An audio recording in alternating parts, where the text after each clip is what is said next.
جاوبت اللي جهلوا فني، خدوا عيني شوفوا بيها.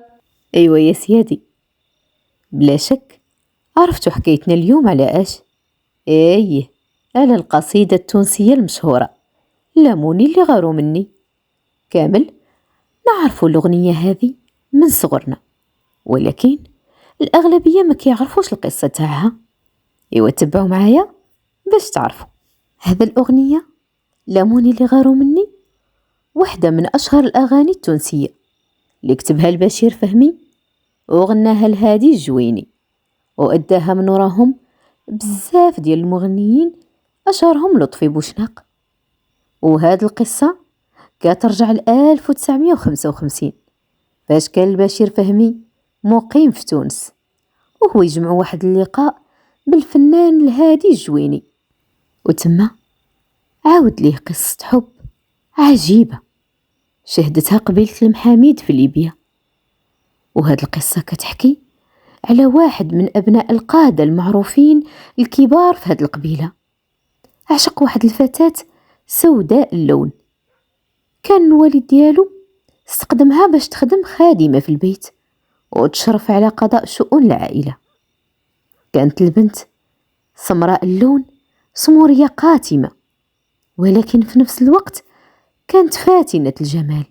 كانوا عندها عينين، وكانت كتتميز بصوت رخيم ورقيق وجميل، والشعر ديالها مجعد ولكن طويل، والجسم ديالها ممشوق القوام وعجيبة الجمال رغم السمورية أو رغم السواد اللي كان كيميزها.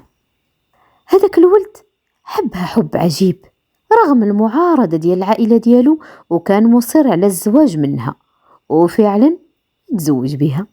وهنا كترت الروايات، كاين اللي كيقول مشى هو وياها هربوا تزوجوا، وكاين اللي كيقول مشات عاش في تونس، وكاين اللي كيقول ان الوالد ديال هداك الابن نفاه في بلاد اخرى، وروايه اخرى كتقول انهم ردوا هذيك البنت من البلاصه منين استقدموها.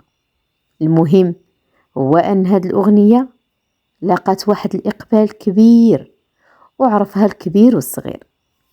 عبد الهادي الجويني عجباته هاد القصه وحبها، وقرر باش يحولها الأغنية بالمساعدة ديال البشير فهمي اللي كتب ليه الكلمات. نخليكم مع الأغنية. لاموني اللي غاروا مني، قالوا لي وش عجبك فيها.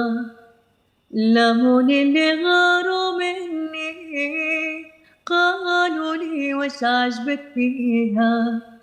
جاوبت اللي جهلوا فاني، خدوا عيني شوفوا بيها.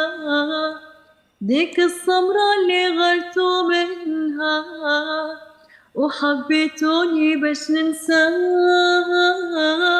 ما نقدرش نبعد عنها، وانا كل حوتة في ماها. غارق ومغروم في فنها، حياتي وعمري كله ليها.